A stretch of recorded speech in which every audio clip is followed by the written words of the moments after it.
She said, I like you better when you're sober. Why are you so high all the time? Goddamn. And tonight I called you over. Alright, so currently on the walk.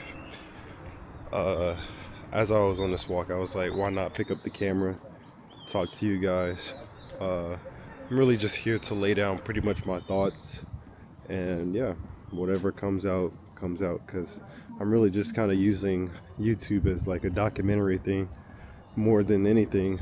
If you learn lessons from my lessons, then I think that is well, but I also want to look back at these like probably like 5 years from now, even 10 years, and be like, oh, that's where my mind was at back then.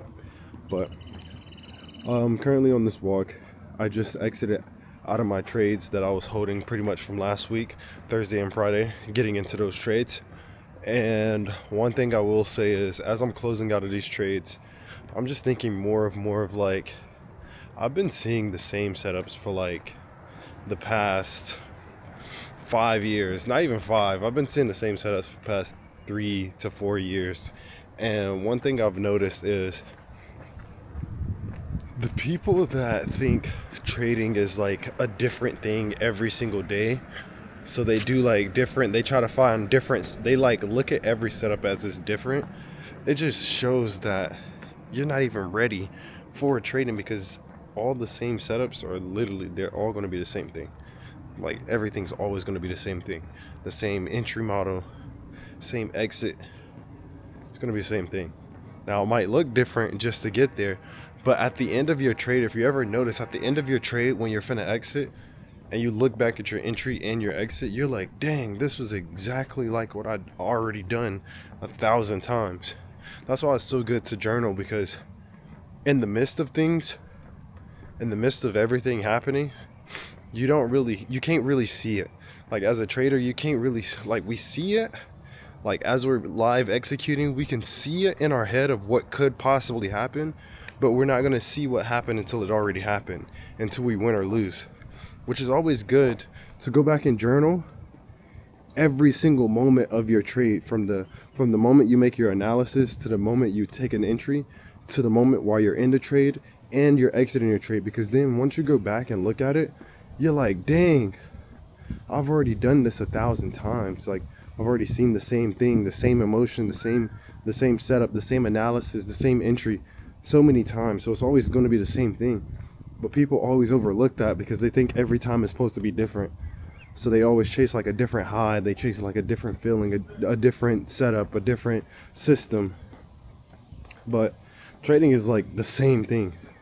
Like there's times even like I'll place a trade and I'll feel like maybe 85%, 95, maybe 85, maybe 95% of the time. Sometimes I'm like second guessing myself, and I'm like, dang, like maybe this setup is not gonna work out.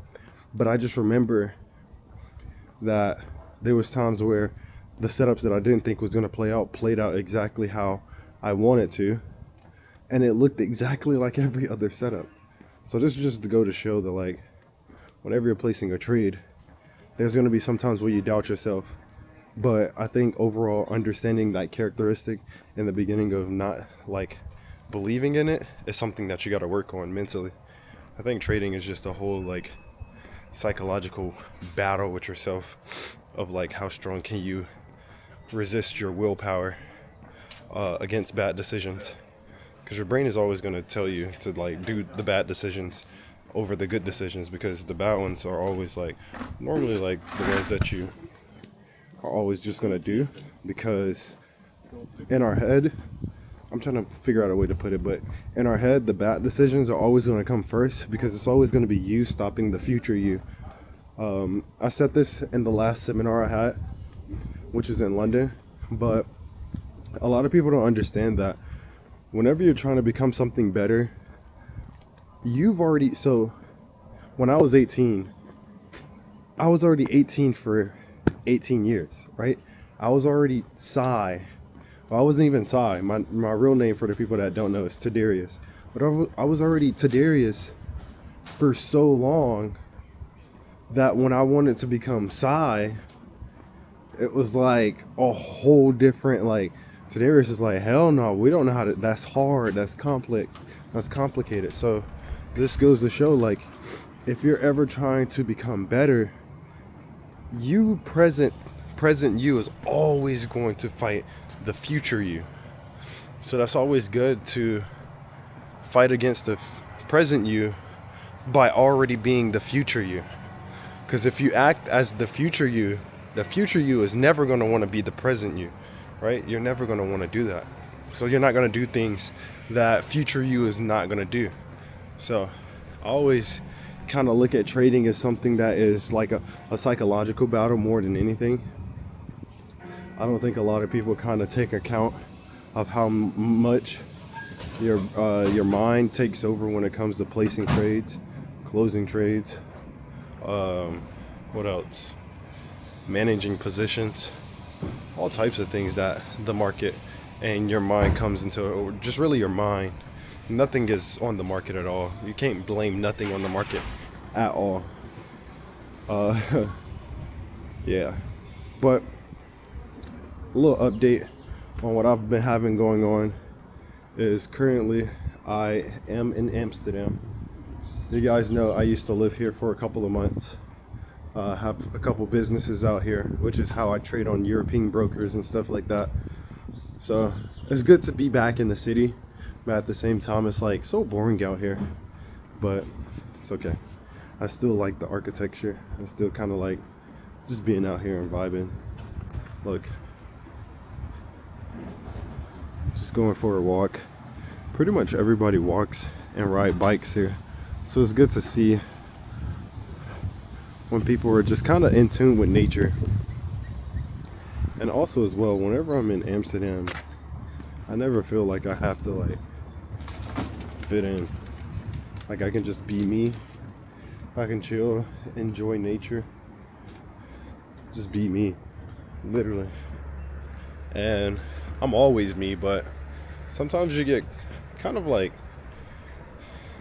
I wouldn't say FOMO, but like when I'm in America, it feels like I have to like live up to a certain standard in order to fit in, which I try my best to avoid that, because most of the standards nowadays is to really coerce others to believe that your standards are better. That's what it is. That's what life in America is like. Everybody wants to be the best of the best, so it looks like they have the best life. But even some of the people that feel like they have the best life be like the worst lives ever, right? Social media is social media, so I try not to fit in with any of that. Let's go this way, and plus the sun is that way, so it's way better on the lighting. But yeah, I try not to categorize myself with people in America, because they try to live this like, oh, I'm better than you, I'm the best of the best, or whatever. I don't like living like that. I think everybody's fairly equal. I think everybody deserves equal grounds when it comes to things. Now, I believe in value. The more value you put out into the world, the more important you are, of course, but not materialistic things. Anybody can get materialistic things if they got the right amount of money, right? Drug dealers, killers, murderers, hitmen, gang members, cartel members, all types of people that do illegal stuff, scammers. They can make a lot of money. They're not bringing any, they're actually harming the world, but they have money. So I never look at like money as something that shows like you're a successful person. It's more of like, what type of value do you bring to the world? I know people have their personal opinions about Elon Musk, but Elon has created electrical cars. Yeah, there may have been an electric car before or after, but as we see, Tesla is a thriving business. A lot of people use Teslas, and in somewhat shape or form, it's a big value to the world, right? Facebook, Instagram, all these different things are companies that bring value to people, right? Instagram has made a lot of friends, a lot of business connections, a lot of money, all types of different things.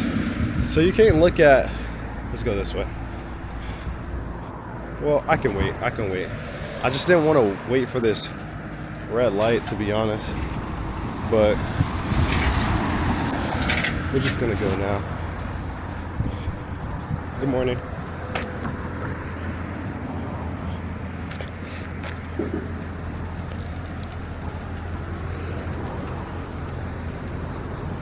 But yeah, I like to base life off of the values that you bring to others, not just solely based off of how much money you have. Because once again, there's a lot of bad people in this world that don't bring any value to the world.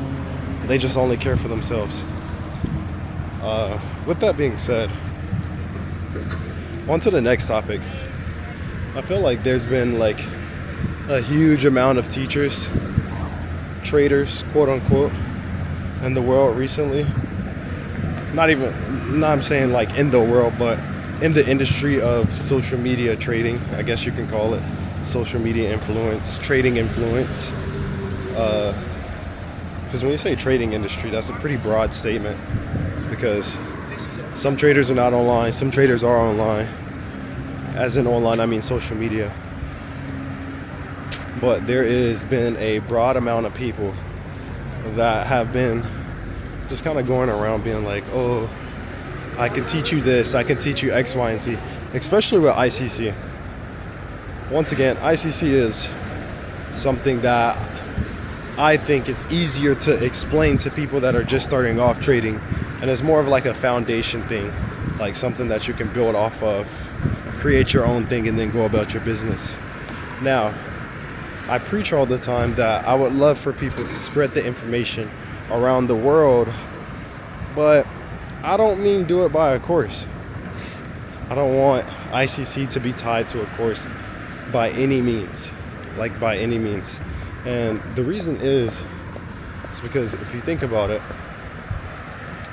trading, no matter how much you teach or tell somebody something, no matter how many courses you buy, no matter how many ebooks you buy, mentorships, one-on-ones, no matter how much you get of these, it will still be a mental battle versus you. It'll be you versus you every single time. And a lot of people just kind of like avoid that part, and they think they can just like completely ignore it. And whenever you try to completely ignore it, you overall just end up back in the same cycle. So what I mean is, a lot of people go down this route. Hey, I want to get into trading. Let me go search up online how to trade. Boom. They go see a video or two. They see like a strategy or whatever. They're like, okay, cool. They'll probably look at one of their vlogs, a vlog or something, because most traders be having vlogs out, day in the life vlogs. Mind you, day in the life vlogs, people don't do half the shit that the things that people do in a day in a life video. Some people don't even do that every single day. So it's not like an everyday thing. It's just that one day they chose to do as much shit as possible and then put it all together. And I say this because I've seen it. Matter of fact, some of the times you can't even do half the shit that they do in one day. So it's like, I'll let everybody be. But anyways, you see a vlog, you're like, oh, he's living the life that I want to live, so I'm gonna just follow whatever he's doing. And then you try to mimic exactly everything that he or she is doing, but it's not working for you. Because why? If right now I'm thinking about selling, you don't know at what specific time I'm thinking about selling. You just know in my head that I'm thinking about selling, but you don't know the exact moment that I thought of it. You don't know literally I guess you could say the time frame, the time stamp of when I even made that decision. What did I see to even make that decision? I could tell you, but you still wouldn't, that I say will correlate what I'm thinking in my brain, if that makes sense. Like, I can tell you my thoughts, but my thoughts pop up in my head a certain way due to how I am as a human. So that part might go over some people's head, but hey, if you understand what I'm saying, you understand. So with that being said, I'd never really truly believe in courses, mentorships and stuff, because it's always going to be a you battle. Like, LeBron James can teach you how to play basketball, but you're not going to be able to play basketball like LeBron because you're not LeBron. So it's like, he can teach you a few things and you can learn pretty fast, but you're still going to have your own style because it's whatever fits comfortable to you. So whenever I teach somebody, or I wouldn't even call myself a teacher, whenever I'm doing these videos, I'm more of teaching you lessons that I've learned, and I'm kind of showing you what I've done to kind of get past certain obstacles. But it's not for you to like copy. Like, I don't want anybody copying me. I don't want you copying me word by word. I don't want you to copy my trades. I just want you to look at it and take notes of the lessons and the problems and the trades and the setups and the analysis that I have. Take notes from them. It's a difference, right? If you ever, I mean, we've pretty much all been to school, but as we was in school, the teacher used to always tell us to take notes, not copy everything word for word, because not all of it is important, but take notes. All right, so I have some Julius. First, normally I always get the penne carbonara. I don't like the greens. I am not a big fan of greens at all. Like, I literally hate greens. I know that sounds very childish to me, but it's okay. Sometimes you just got to be a little childish. But we get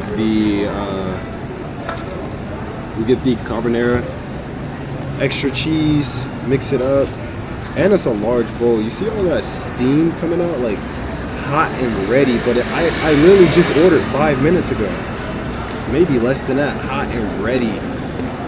Mix it up. Got me a nice little bowl. Boom, cool. And we let that cool off for a bit because it's too hot for us to eat. And then we pull out the margarita pizza, bro. This, amazing. Honestly, Julia's is hands down the best thing to eat in Amsterdam, because honestly, I don't know any other spots that is as good as this. Look, you can, like, this is steaming on the side. It's got my mouth watering right now. Like, you can still see the saliva like dripping down my lip right now with like how good this is gonna be.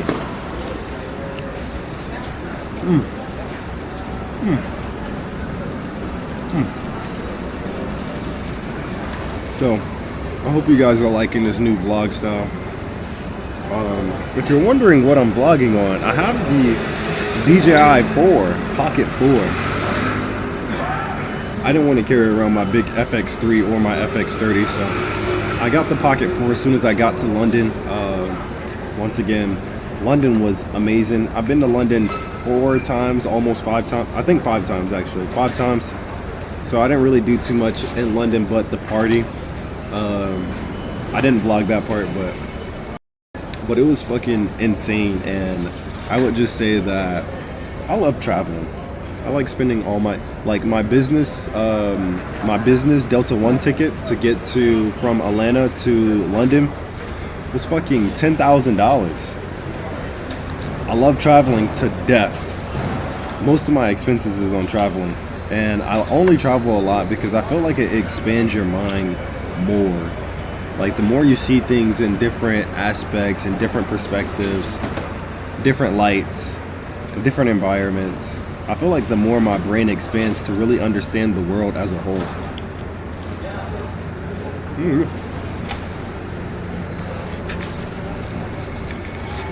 I just see it that way. Like, I feel like the more you travel, the more you become one with the world. In order to build a community of people, you have to become one with all. And I'm only 23. I'm trying to keep learning until I'm old. I want to see how much I can learn. See how much of the world I can see. That's the biggest flex. How many people in this world can say they've seen every single country, every single city, every single place in the world? Not many.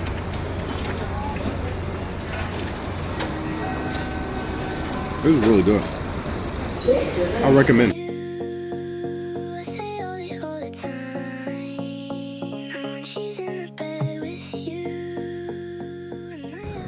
Feels good to, have some freedom and travel the world, do whatever you want.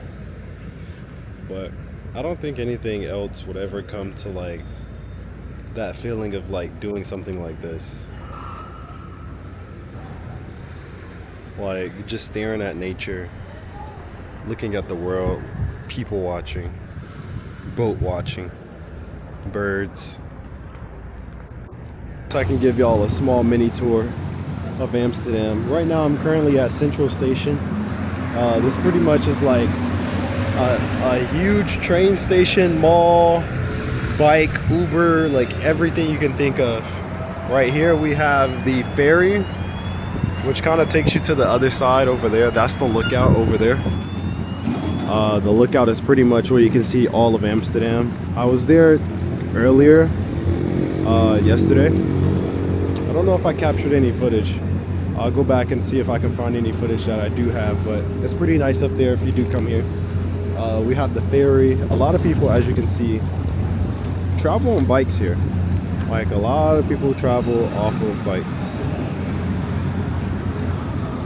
Look at that, all these bikes.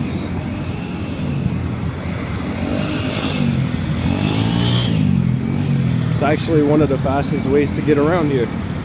Not a lot of people drive cars. Oh, there's a good amount of cars, but there's not like, there's not like a crazy amount of cars like in America where there's so much traffic. Just everybody chooses to ride bikes. And I think it's pretty good. Although bikes have more of a, I think they come before cars, if I'm not mistaken. I think cars have the right of way before, I think bikes have right of ways before the cars do, which is crazy to me. But hey man, but a lot of people use the public transportation here. Is pretty reliable. It's like probably like $1, $2, $5 if I'm not mistaken to get around the whole city. So I think it's pretty convenient being here and not spending all your money on freaking transportation. What else? So we have a museum over there. I think it's about movies. I've been there one time. That little Star Trek. The first thing I think of is like Elon and fucking Starlink when I'm looking at that. If you can see it. Look at that. You can see it.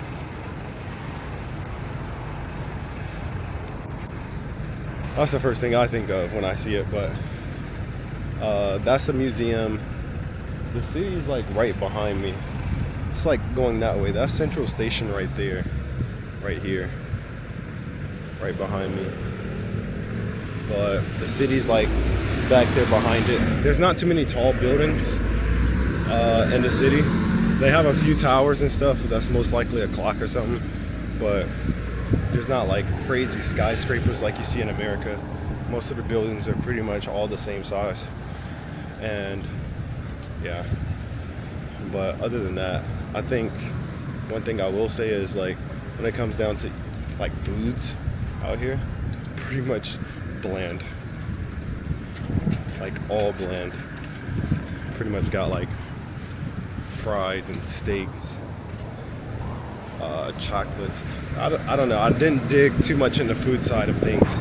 I get skinnier every time I go to Europe because I'm a very picky eater myself. So when it comes to getting foods, I'm more of like I'll take the chicken tenders and french fries over here. I'm not big on eating steak anymore. When I first became profitable, And this is what I don't want you guys to do. When I became profitable, it was always told to me that I'm supposed to live a certain way. And that way wasn't me. Like, I used to live, but it wasn't for me. Like, it was for more of an image of what I'm supposed to be. Like, people think day traders are supposed to be super flashy, Lambos, Ferraris, big houses. Big houses is like, you really need that, to be honest. Well, you don't need a big house. Let me stop. You don't need a big house. Whatever you want. But I used to live a certain way back in my first and second year of trading. For the people that have been watching me for a very long time, you know, I used to have the Lamborghini Urus. I used to have the Porsche Panamera. And for some reason, I just never felt like myself. Like, at all. And eventually I was just like, fuck that. Let me move on to building something. Because like I said, it's not about the materialistic things that you have. It's about the value that you bring. And I started to see that the more and more I traveled, the more and more I didn't need anything. Like, I travel so much to the point where some things in my life wouldn't make sense if I had it. Yes, I love a good life. I love the luxury. I do a lot of luxury shit when it comes to traveling, when it comes to my day-to-day life and spending time with my friends and giving them the best things that they've never seen before and splurging on them, my friends and my family. But anyways, I was bringing this up because I was told that I'm supposed to go fancy dinners and eat 5-star steaks and shit like that. And I think I ate steak for like a year and a half, like consistently, almost probably every other day. And it got to the point where now I no longer eat steaks. Like, you will rarely see me eat steaks. I don't think I like beef anymore, for real, because I don't eat burgers either. I don't eat burgers, I don't eat steaks. I'm more of a chicken guy. Baked chicken, roasted chicken, barbecue chicken. I'll take some rice or some pasta on the side with it. Yeah, pasta's like my biggest thing. Like, I'm a big Italian guy. So I can't wait to go to Italy. I haven't been to Italy yet. We're going to Paris in like a few days. So we just got from London. We're in Amsterdam now. Can't wait to go to Paris in like 2 days. I'm going tomorrow. I haven't booked the flight or anything, so I'm just kind of going off the top of whatever I feel. I think I'll probably book something to Paris probably tonight, and we'll leave in the morning because the event is today, and the event is in like, let me see, it's 8 o'clock. I don't even know if you can see that, but yeah, it's 8:43. The event is at 5, so 1700. And that's another thing. When you're in Europe, they do not use that American time. It turns out, if you really think about it, America is really just monopolizing off of everything and just changing it into whatever and monopolizing it. They change everything and then monopolize it, which is so funny to me, because almost everybody else in the world used military time except for America. So funny.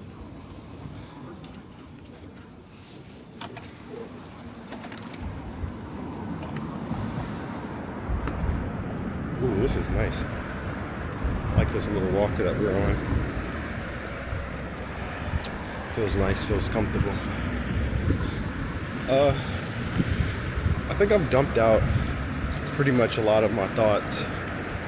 I do want to dibble back into the teaching aspect of things and the whole like ICC thing. I really don't like it, but some problems you can't change. Like, there's some problems that I can never change, but I can sit up here and be like, I want ICC to be taught freely across the whole nation. That's how I want. Look at this.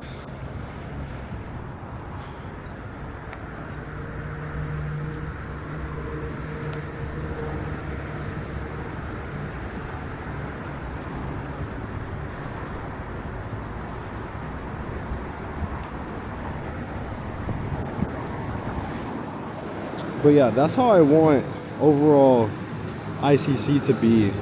Like, I want it to be like something free. Look at me. I'm like max taking photos right now. People always say that I have like some super aesthetic photos. I just be clicking and going. But I can control everybody. People are always gonna look. This is my thing, and I hate bringing this back up, but I feel like it's a key topic for me today because I seen a video on TikTok today. I'm still a little sick. Alright, I seen a video on TikTok today where it was like X, Y, and Z is selling ICC for $500, $5,000 when everything's online for free, and it's kind of looking like it's going to be like an ICT type of thing where he gave out a bunch of value on YouTube, and then everybody started becoming educators on what he created. Well, I don't know if he created, that doesn't matter, but there's a whole bunch of videos. I think he has like 500 plus educational videos, which is somewhere I want to get to. Am I like ICT, or do I want to be like ICT? No, but the work ethic, definitely there. Now, before we get into that though, I don't associate with anything that is put online about that person. I don't care. I'm a grown ass man. I don't care what another person has going on with their pockets, their life. Whatever they do is whatever they do. But anyways, yeah, I would love to get to that point where I have 500 videos plus with a bunch of education, a bunch of knowledge. And mind you, I'm big on psychology. I don't think a lot of people in the trading space is big on psychology as much as I am. Like, I like to study the human brain because every decision that you make is based off the human brain that you have. And your human brain can be developed, right? You can develop your human brain. You've been developing your human brain since you was a kid. So everything is always psychological, mental, and spiritual. So, yeah, anyways. But I don't like how people get on the internet and they make like $1,000, $5,000, maybe less, maybe more. And they're like, oh, I'm qualified to teach. For one, teaching is something not everybody can do. Matter of fact, you gotta go to college to learn how to teach, right? People go to college to learn how to become a teacher, right? Because teaching is not something you can just get up and do one day. Now, hence there are some people that would just naturally good at explaining something. But also as well, there's some people out here that are just not very good teachers at all. Like, at all. So with that being said, I see people all the time. I wonder if I can go.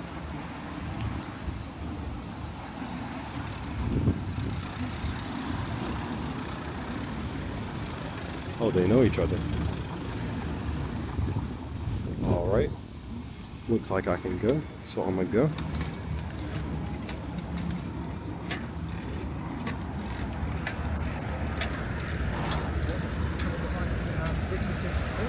Actually, I think this is my turn. Over here. You gotta watch out for the bikes here because they're just everywhere. Like, one moment you could be walking and then boom, you get smacked in the face. But like I was saying, teaching is not for everyone. And I don't think everyone should become a teacher. If you are truly, alright, listen. Some people would love to help other people, right? I understand that. But you cannot charge them for it. Because remember, you was once a person trying to figure out trading. And the people that are stealing, I wouldn't even say stealing ICC, but the people that are taking ICC and trying to monetize it into a course, it makes no sense. Because ICC, I don't know why I keep saying ICT, but ICC was something that was given to you for free. That's like a friend giving you a gift. A friend basically giving you a gift, and then you sell that gift. That's fucked up. That's really fucked up. I don't care. I don't care if, like, matter of fact, prime example. The reason why it hurts my soul a little bit more is because I had bought 2 cars a year ago. 2 fairly fast cars, really nice cars to me. When I buy cars, I normally go for things I can build. I'm just a builder, bro. Like, when it comes to things, I'm just a builder. I like building things. But I got this car, 2 cars. I got a BMW M5 competition, and it was all orange, chrome orange. It did 1,000 horsepower, super fast car, super fun car to use. Made a lot of noise. It was loud. It was great. Then I also got a Dodge Challenger. Now, I kind of got this car just to get it. Honestly, I don't know why I got it. I think I just got it just because it was a deal. I got both the cars for right around, like, I would say the BMW was right around 70, and then the Shaker Challenger was, the 392 Challenger was right around like 35, right? So got it for a deal of 100K flat. Got it. Drove the BMW, got into a high-speed chase.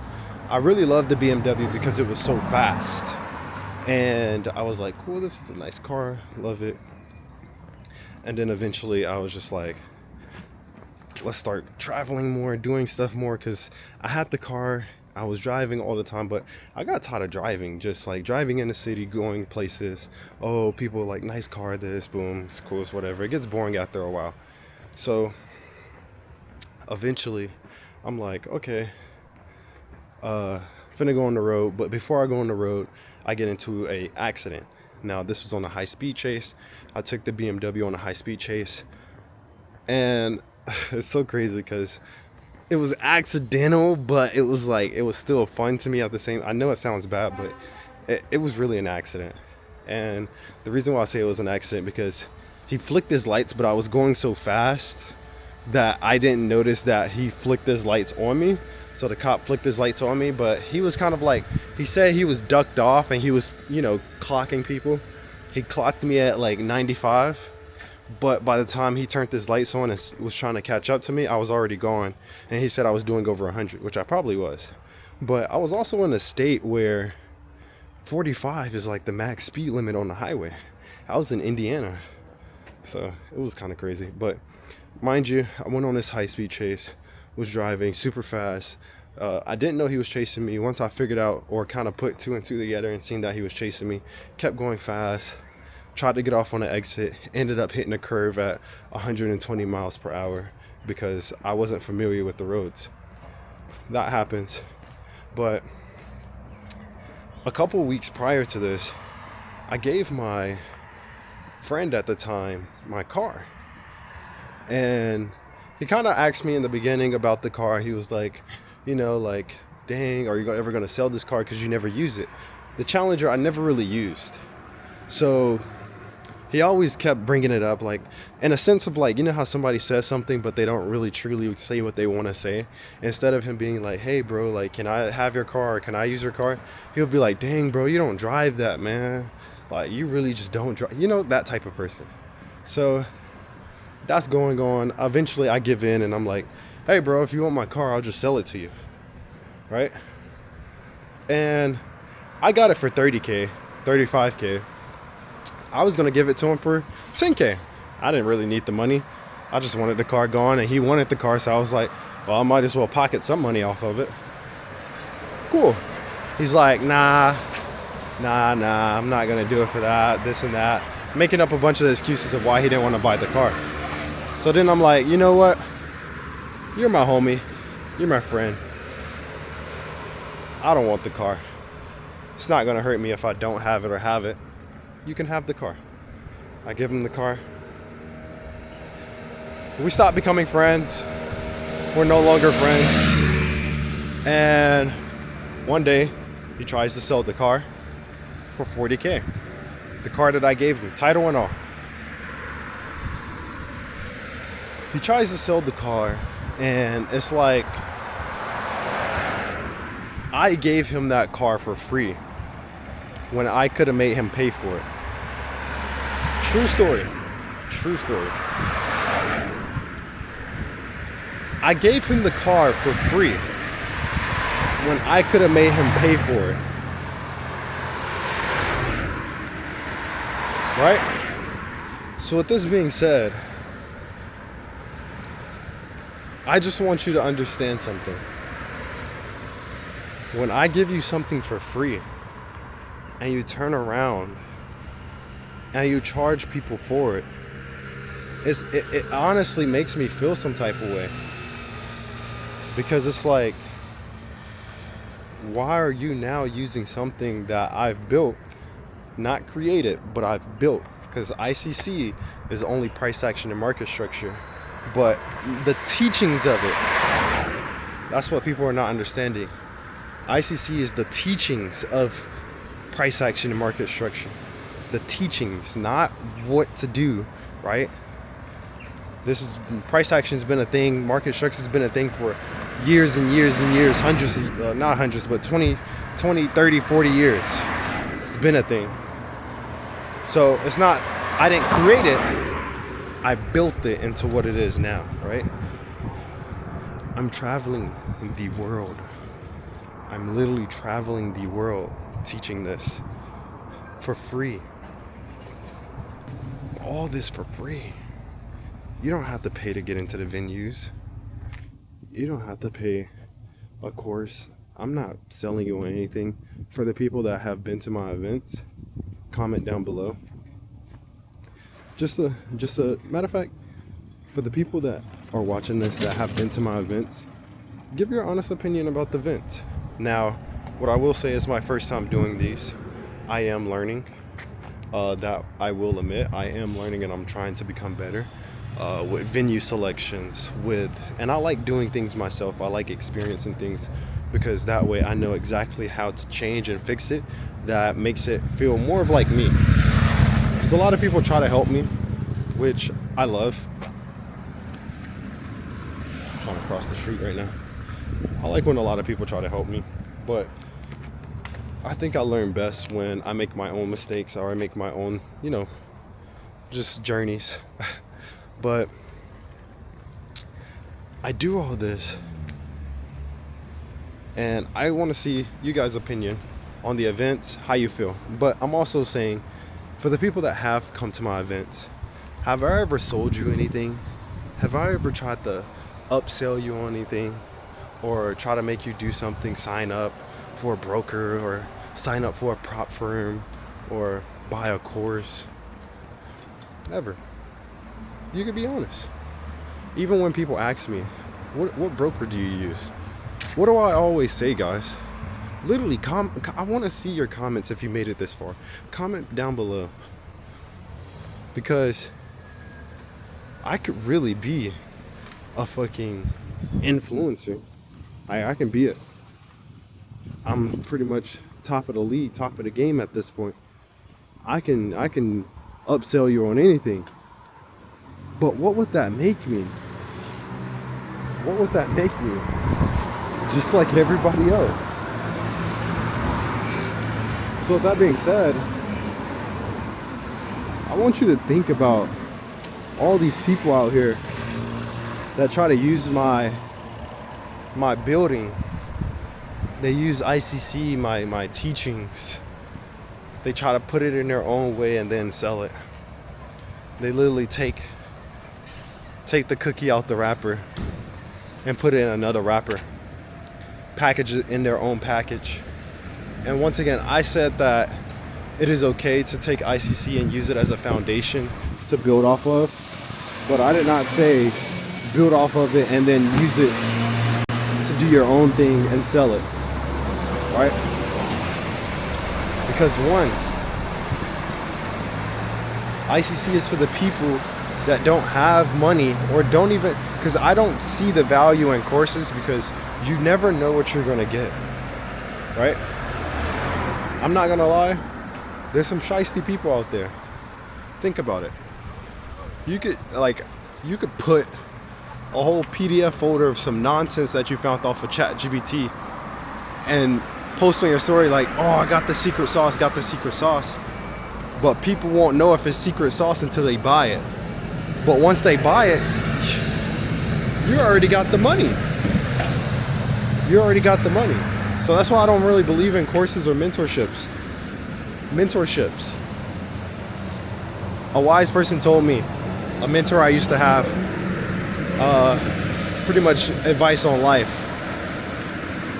Mentors are somebody that want to see you win without anything in return. That is a mentor. If you ever seen a movie or a cartoon, I'm thinking about Kung Fu Panda, Karate Kid. There's so many different things out there. Fucking Teenager Mutant Ninja Turtles. A bunch of cartoons out there. But shows, documentaries, whenever there is a mentor, that mentor is most likely there to see their fellow others succeed, not to take from them. So these people that say they're going to do a mentorship, it really bothers me because mentorship is not something you charge for. A mentor is somebody that wants to see you win with nothing in return. They just want to see you win as a person. They want to see you win. Now, a coach is someone that guides you and puts you into the right directions and puts you in the right routine to get to where you want to be. Now, you pay for a coach. Coaches are paid, right? But most coaches teach differently. So you may like one coach, you may not like another coach. Their teachings might not make sense to you, right? I've learned boxing from two different people, two different coaches, two different trainers, right? Both styles completely different. I like one style over the other. That's a coach. Coaches is something you pay for. Now, as I say this, when it comes to trading, the only thing you should be getting yourself coached on is your mindset. But once again, you don't even need to do that because everything you're fighting is up here. Right? I'm sorry I'm a little sick right now, but everything you're fighting is up here. It's all here. I'm telling you. You're not going to understand me now, but you're going to understand me later. People are not going to understand what I'm saying right now. It's not going to make sense to you. People are going to hate on me for saying the things that I say, doing the things that I do. The way that I do things, it intimidates people. The way that I speak intimidates people. The things that I say intimidates people, makes them jealous, makes them envy, makes them question, right? But soon, I'm telling you soon, there will be like a fucking awakening to this trading stuff. Like literally an awakening. And people will start to see that, damn, this shit is all literally in my head and it's not as hard as I think it is. Right? Soon there will be. And when there is, we're gonna look back and we're gonna be like, damn, that mentor, that person that was trying to coach me was really just trying to rob from me. They was trying to steal my money. They're trying to steal my money. They didn't want to see the best for me. So, as I say this, I don't believe that, at least in ICC, that anything should be sold. And any person that is trying to sell you something of my teachings, please block them. Block them. Do not follow that path. Because one, we are traders. I just made over $10 million in the past 4 days trading. And this is a common thing too. A lot of people think that my numbers are unrealistic. Let's start from the beginning.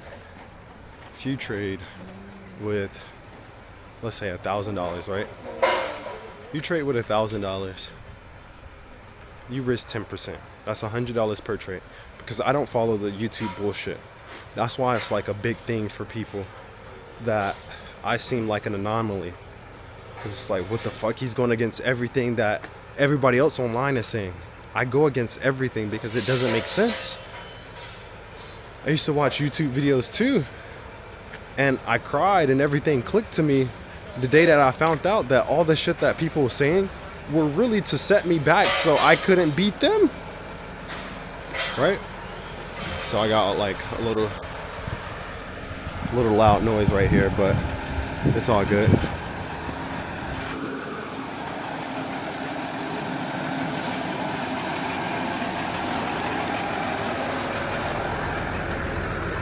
But a lot of the things that people were saying were literally just setting me back 5-10 years.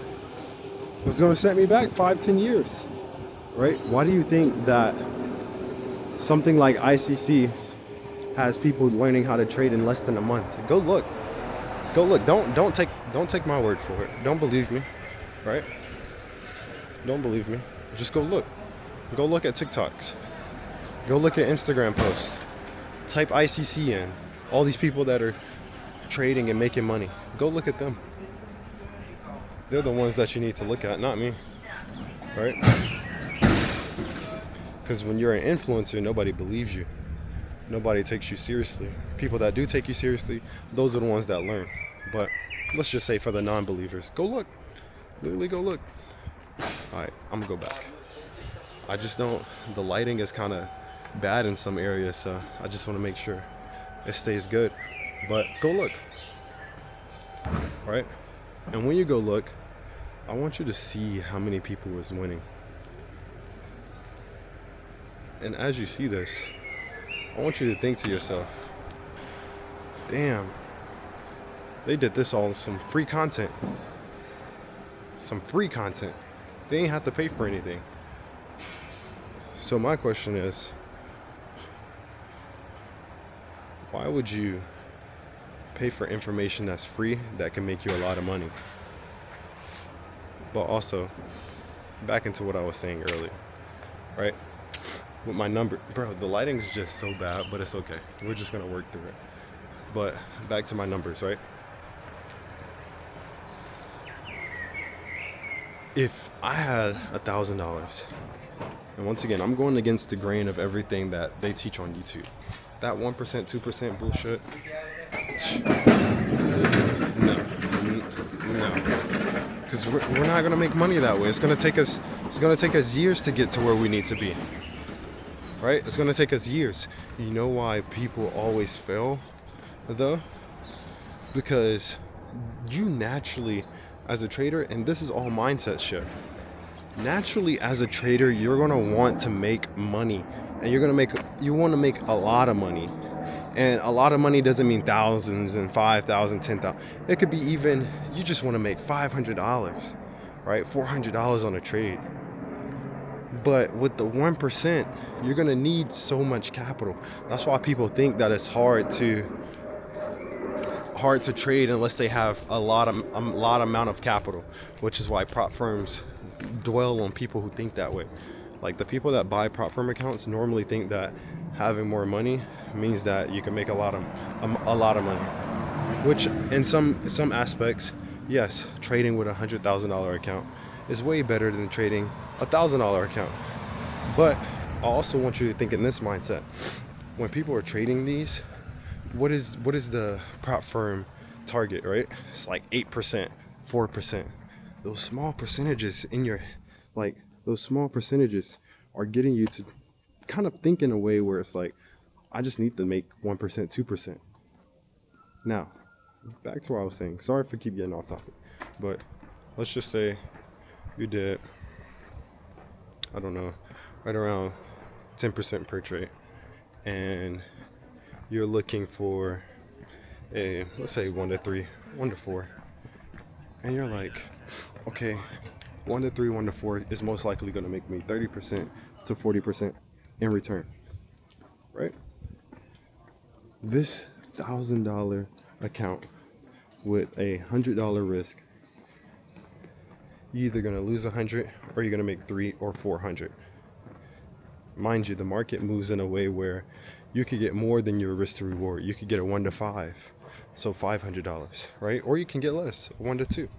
Sometimes the market doesn't give you your whole play out, right? But as I'm saying this, I kind of put myself in a dead end. But as I'm saying this, I want you to think the only thing that is different in this scenario is the numbers. So if I'm risking $1,000, or if I'm risking $100 on my $1,000 account and I make 400, that's 10% to make 40%. I would do the same exact thing on a 100K account.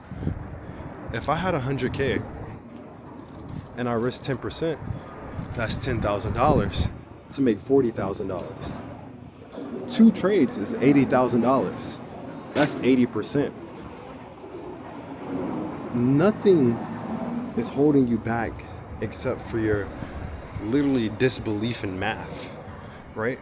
People think scaling up is hard, but they only think scaling up is hard because they're not used to the numbers. So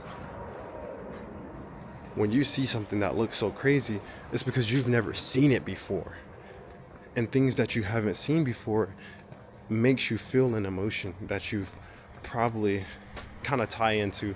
It could be sadness, it can be anger, it could be jealousy, envy, all these different emotions when you see something. So let's say you travel. So for me, for example, I travel a lot. Since I travel a lot, there's probably going to be things I've never seen before. So whenever I do see something brand new, I sometimes act in like, oh my God, or wow, or like, oh my, ew, or like whatever the case might be. So I act in a certain way where it's because I've never seen it before. So if I haven't seen something before, it makes me feel a certain way. So tying this back up into trading, whenever we're trading and then we move up a lot size, sometimes seeing those numbers in the beginning the first time, it makes us feel a certain type of way. But that just goes back to what I was saying earlier about managing that mindset, that emotion that you feel whenever you are placing trades, and journaling that. So that way, let's say if you journal yourself on a 0.1 lot size, right? You journal yourself on a 0.1 lot size for like 2 weeks, 3 weeks, let's say a month. Let's just say a whole month. You journal from the time that you analyze it, you come up with your game plan, you know what lot size you're gonna put, you journal that. How do you feel? What are you gonna do? What made you feel that way? What made you want to get into this analysis? All these different things. You journal your entry. Okay, once I placed this, I felt this way about my trade now. All these different things. And then you journal while you're in the trade. How does it make you feel that you have this trade open? All these things. Then when you exit, how does it feel to close out of this trade, win or loss? Boom. Because the moment that it's time to scale up, those emotions are going to be different. But those are going to be the questions where you're going to be like, well, if I'm taking the same setup, why is my emotion feeling X, Y, and Z? I shouldn't feel any type of way because it's pretty much the same setup that I always take. A lot of people think that scaling up or the money changes the aspect or the way that you should trade. People think that if you have a large amount of capital that you trade a certain way, or if you have a small amount of capital that you should trade a certain way. But I'm here to tell you that nothing changes. The math doesn't change, right? The setup shouldn't change. The system should not change just because you have higher or less of capital. It's still the same thing, just a different lot size, right? To go back to that $1,000 account with the 10%. 10% is gonna make you a lot of fucking money with a 1 to 3, 1 to 4, because you're making right around 30 to 40%. That's not unrealistic, it's math. It's not unrealistic, it's math, right? Down to the broker paying you out, that's another story, but it's not unrealistic, it's just math. So that is pretty much my whole TED Talk for the day. And I'm gonna go back inside and break down this trade that I got into, why I got into it, and basically, oops.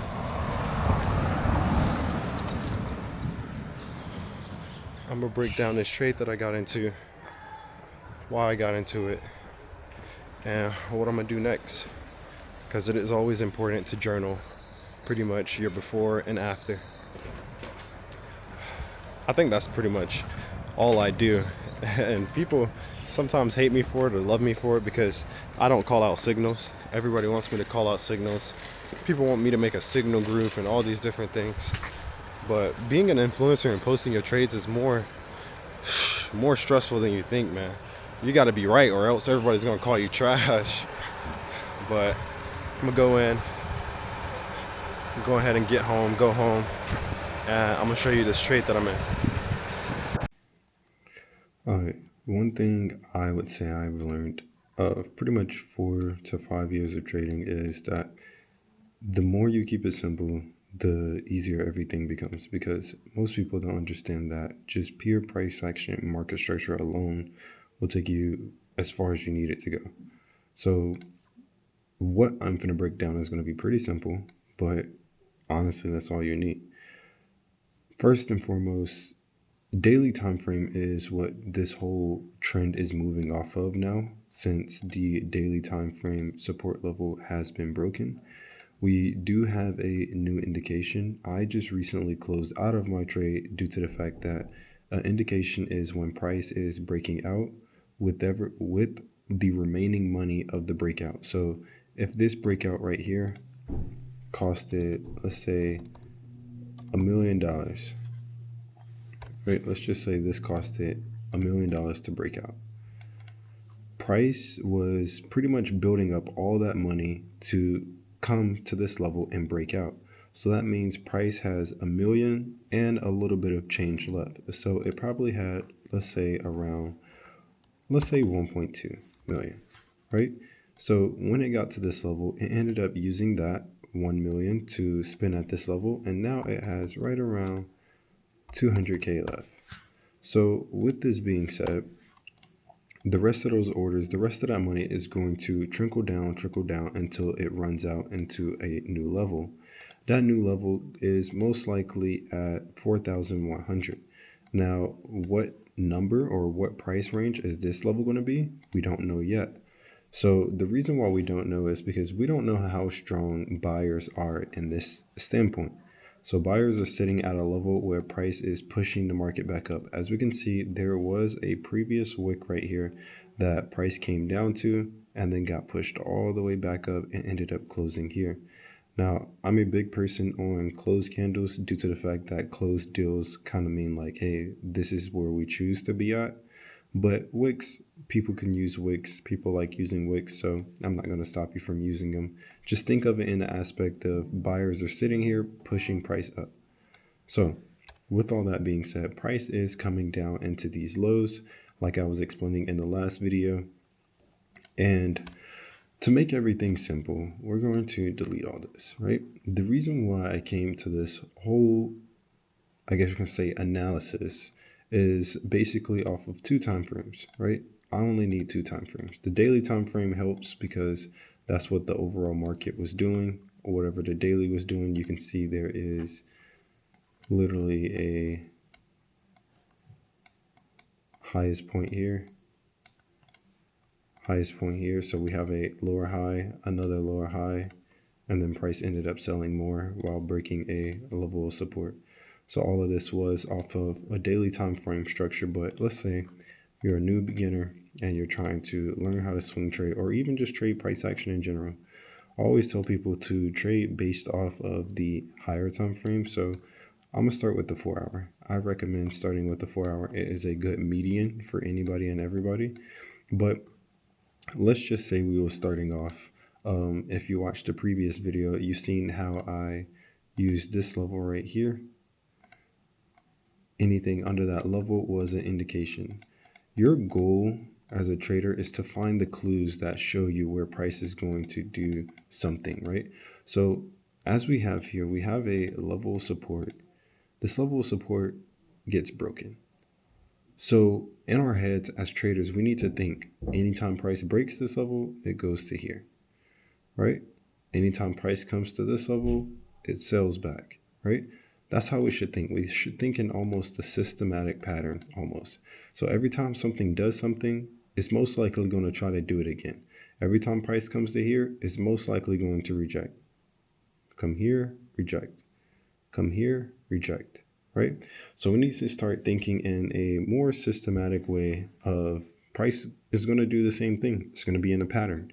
And what this is going to do is going to eliminate fear, for one, because you're just going to be like, hey, price is most likely going to do the same thing it did before. So let me just follow that, right? But it's also going to help you kind of level out on what you need to do, how to enter and how to exit. A lot of people always ask me, how do you enter trades? How do you exit trades? The market is pretty much telling you where you need to enter and where you need to exit. So if price breaks this level, sells from here to here, and stops selling here, if I was to get into a trade, I would sell from here to here. So the next time it came back down, what we could do, sell from that breakout level to here. Now it ended up making a new low. So now we know under here, price can sell down to here. So then when it corrects, if it comes back under this level again, we can sell, and we will first sell back to there, here first, but we'll also sell to here, right? So the way that I trade is fairly simple. I'm just looking for price to do the same thing that it's already done before. Price is always going to give you like that sneak peek. It's going to pull back, and then it's going to give you that full version of the movie. It's going to give you the full move. So it's really more down to the patience that I have, and also trusting the higher time frame, because this is all off the 4-hour time frame. And if you want, you can go back and watch my previous video of the before, so you can know that this is not me just, there's no bar replay. Replay's up here. Look, this is bar replay. Let me go ahead and, okay, boom. You see, no bar replay. So this is current time. But if you go watch the other video, I'm pretty sure price was like all the way up here, or like right here, somewhere around there. But this trade is pretty much what I've been in, right? This trade is pretty much what I've been in. As you can see, let's go to trade details. One of my positions right here, as you can see, selling from right here, small little pullback, price ended up selling, we ended up closing here. So let me go to the 4-hour for you. Price here, under that level. I know that price sells from this level to here. So when price was under that level again, I took it from this level back to here, broke that level, made a new low, corrected, came down again. I got out this time, because at this point, if I'm still holding my trade, yes, I can hold for more swings, but I've been holding this trade for right around 4 days now. So everything after this is all on my own risk, because this was my first target. Right? So since this was my first target, anything else after this is pretty much on me, right? And I could continue to hold up more, but I ended up closing. But as you can see, I entered from when price is under this level, because I know that price is going to be bearish from here to here, right? So same thing here to here. Held for more because there was a new low, pullback, sell off. And the reason why this pullback didn't scare me is because our lower high is up here. I shouldn't have no fear. Price can come here if it wanted to, and then come back down if it wanted to. Nothing should scare me when it comes to that until price starts breaking structure. But as you can see, price never broke structure, so there's nothing to be scared about, right? It's easier said than done. It's all a emotional control thing. Everything that I say is something you have to go through on your own in order to really, truly understand it. But once again, everything is a learning process. But the biggest thing that I would tell anybody is to focus on the way that you think during your trades. Journal your trades on how you feel when you enter and you exit, and how you are maintaining it, managing it, just overall sitting in your trade. Jot that down too on how you handle those emotions. But it's all emotional control. The market is going to tell you exactly what it's going to do. The market is going to show you exactly what it wants to do. and then it's going to do it. So with that being said, everybody enjoy the rest of their day. And yeah, I'll see y'all in the next video.